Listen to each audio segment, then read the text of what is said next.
Η περίπτωση της ερώτηση 7, η ερώτηση 7 αφορά το πώς βλέπουμε, ειδικά όσο αφορά το σχηματισμό ενός καθαρού ειδόλου στον αμφιβληστροειδή του ματιού μας. Δηλαδή, εγώ για παράδειγμα αυτή τη στιγμή βλέπω μία κάμερα η οποία με καταγράφει.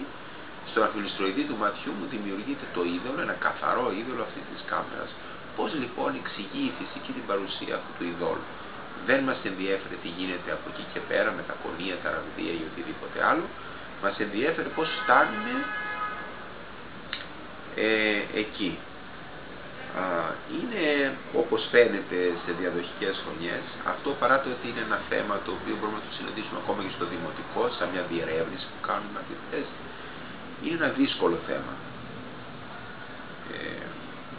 Εμφανίζονται πάρα πολλές παρανοήσεις και είναι ένα θέμα το οποίο αξίζει να το σκεφτείτε και είναι πολύ ωραίο για να το σκεφτείτε. Κάποιες και κάποιοι από εσάς πιστεύετε ότι οι ακτίνες του ανθρώπου, πρέπει όλες οι ακτίνες του ανθρώπου να έρθουν και να συγκεντρωθούν πάνω σε ένα συγκεκριμένο σημείο του αμφιβληστροειδή, και νομίζω ότι αυτό που εννοείται είναι ότι κατά κάποιο τρόπο εκείνο το σημείο θα απορροφήσει αυτή την πληροφορία, θα την τραβήξει, θα την πάει στον εγκέφαλο.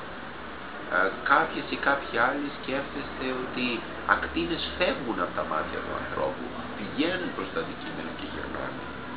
Οι πιο πολλές και οι πιο πολλοί αναφέρεται σωστά ότι από την πλευρά της φυσικής οι ακτίνες έρχονται από κάποιες φωτεινές πηγές, χτυπάνε πάνω στα αντικείμενα και καταλήγουν τελικά στον αμφιβληστροειδή. Ο τρόπος όπως με τον οποίο καταλήγουν έχει μία ιδιομορφία, πρέπει κανείς να τον καταλάβει. Και στο μάθημα, όσοι είχατε την ευκαιρία να έρθετε, μπορούσατε να έρθετε,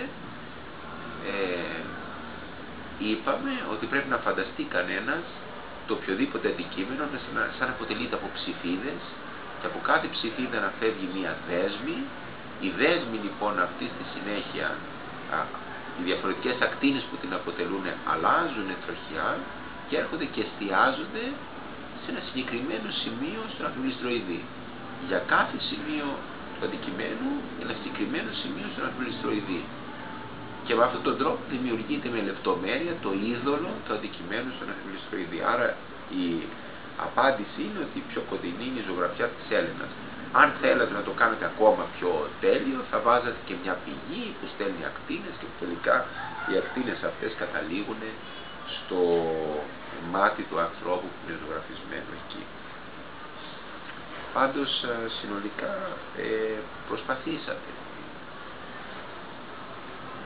Δεν είναι εύκολες αυτές οι έννοιες, έχουν γίνει πολλές πρόοδοι, εκτός από λίγες περιπτώσεις που φαινόταν ότι ίσως δεν μπορέσατε να έρθετε στα μαθήματα ή δεν προλάβατε γιατί έχετε μεγαλύτερα έτη. Είναι φανερό ότι έγινε προσπάθεια, βάζετε δικές σας ιδέες, ακόμα κι αν είναι λάθος, βάζετε δικές ιδέες, το σκέφτεστε αυτό το υλικό το οποίο έχετε μπροστά σας, αλλά για κάποιες ή κάποιους από εσάς χρειάζεται ακόμα περισσότερος χρόνος για να φτάσετε σε ένα ικανοποιητικό επίπεδο. Ευχαριστώ λοιπόν και ελπίζω αυτό να σας βοηθήσει.